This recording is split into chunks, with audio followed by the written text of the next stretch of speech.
Bismillahirrahmanirrahim. Assalamualaikum warahmatullahi wabarakatuh. Bismillah. Salam silaturahmi buat sahabat misteri Konco Mangan. Terima kasih telah men-subscribe channel kami. Jangan lupa subscribe channel misteri Konco Mangan. Insya Allah kami akan mengijazahkan berbagai keilmuan kekayaan Nusantara demi melestarikan warisan para leluhur kita. Ketik Kobiltu di kolom komentar sebagai ijazah resmi dari kami untuk Anda. Terima kasih. Assalamualaikum warahmatullahi wabarakatuh. Kembang kantil atau bunga cempaka putih mempunyai nilai lebih dari bunga yang lain. Bukan karena harganya atau pula kelangkaannya, tapi nilai filosofisnya. Kembang ini punya tradisi erat dalam adat Jawa.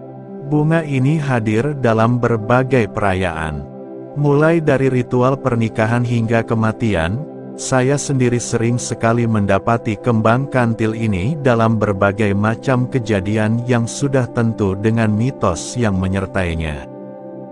Ilmu pelet kembang kantil. Ilmu pelet adalah solusi supranatural yang dipercaya bisa membuat orang yang disukai tidak bisa lepas dan terus teringat pada si empunya ilmu. Dalam bahasa Jawa, kantil bisa berarti lengket atau menempel. Hal ini diartikan, orang yang terkena pelet kembang kantil akan melekat pada si pengirim. Ada pula yang berpendapat, kantil artinya, kenek langsung kintil, atau kena pelet langsung ikut kemanapun perginya si pengirim. Untuk melakukan pelet, seseorang harus melakukan lelaku atau ritual pelet kembang kantil. Lelaku biasanya dimulai dengan mencari 2 kembang kantil yang masih kuncup. Kemudian membungkusnya pakai kain mori, dan dipendam di tanah yang tidak terlindungi pohon. Lalu, orang tersebut harus melakukan puasa muti selama 3 yang dimulai dari hari weton. Selama puasa, ia juga harus merapal mantra. Tidak hanya puasa muti, lelaku ini juga dilengkapi dengan puasa ngebleng selama 1 hari terakhir. Puasa ngebleng yakni puasa yang dilakukan seharian penuh, tidak boleh berbuka dan sahur. Nah, setelah melakukan semua tirakat, ambil kembang kantil yang dipendam. Simpan di dalam kantong atau juga dompet, dibawa saat bertemu gebetan atau kemanapun asalkan tidak ke toilet. Berikut beberapa manfaat kembang kantil. 1. Aroma khas bunga kantil disukai kuntilanak atau makhluk halus berjenis kelamin perempuan. 2. Pohon bunga kantil sebagai rumah atau tempat tinggal kuntilanak. 3. Bunga kantil digunakan untuk memanggil roh gaib pada acara kesenian daerah Kuda Kepang, Jaran Kepang. 4. Bunga kantil digunakan sebagai sarana mengamalkan ilmu pelet, ilmu pengasihan, khususnya ilmu memikat wanita. 5. Digunakan pada sesaji, sajen, dalam ritual untuk memanggil makhluk halus, makhluk gaib. 6. Digunakan untuk menolak sial atau sengkala, biasanya dipadukan dengan berbagai macam bunga seperti melati dan kenanga. 7. Digunakan sebagai bunga tabur dalam layatan orang meninggal agar sawan mayat atau aura buruk pergi setelah jenazah dikuburkan. 8. Digunakan sebagai sesajen pada setiap malam Jumat untuk mengusir roh jahat di sekitar rumah tempat tinggal. 9. Digunakan sebagai penolak kiriman energi negatif dari luar atau dari jin jahat. 10. Digunakan sebagai sarana pengisian tenaga dalam olah kanuragan. 11. Sebagai pemersatu saudara gaib agar guru sejati timbul membimbing ilmu batin dalam ritual liman. 12. Digunakan dalam ritual piton untuk melancarkan suatu usaha.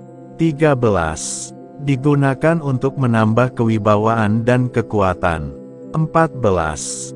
Bunga kantil dipercaya dapat digunakan untuk mendeteksi keperawanan mempelai wanita. Konon, Jika sang pengantin wanita sudah tidak gadis lagi, maka bunga kantil yang dikenakan tidak beraroma wangi dan bunga kantil akan terbuka, tidak menguncup. Sebaliknya jika sang pengantin wanita masih perawan, bunga kantil tetap menguncup dan menebar semerbak aroma mewangi. Saya ijazahkan keilmuan mahabbah kembang kantil. Dengan izin Allah semoga bisa bermanfaat untuk kebaikan.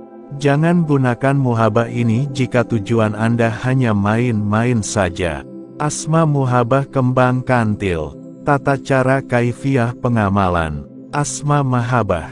Pertama, 1. Sholat hajat, terus tawasul kepada Kanjeng Rasul Nabi Muhammad Shallallahu Alaihi Wasallam, Nabi Yusuf Alaihi Salam, Nabi Sulaiman Alaihi Salam, Nabi Isya Alaihi Salam, malaikat papat, sahabat papat, kepada Sultan Aulia Syekh Abdul Qadir Al-Sailani, Syekh Maghrobi, Syekh Ahmad Ali Al-Buni, Raden Kanjeng Sunan Kalijogo, Raden Syahid Kadilangu, kepada Jamil Aulia Jami Masyahisyan Sohibil Ijazah Men Ajazani Men Ajazahum ila Muntaha, Al-Fatihah.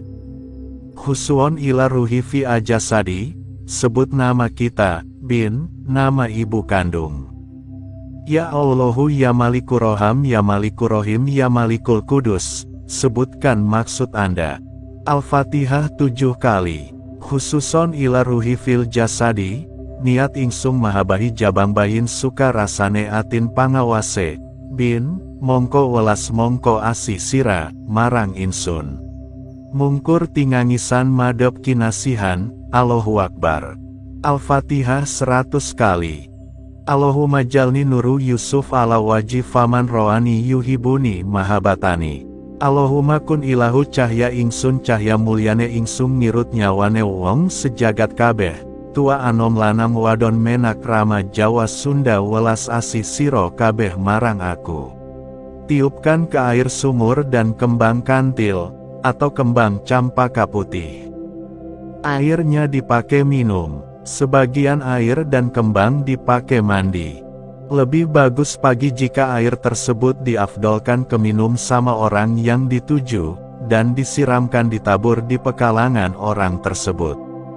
Yang mau mengamalkan, silahkan ucapkan qobiltu, dan jangan lupa subscribe sebagai ijazah kami untuk Anda. Ajastukum. Demikian ijazah dari kami. Semoga bermanfaat. Jangan lupa subscribe, like dan bagikan serta ketik qobiltu. Assalamualaikum warahmatullahi wabarakatuh.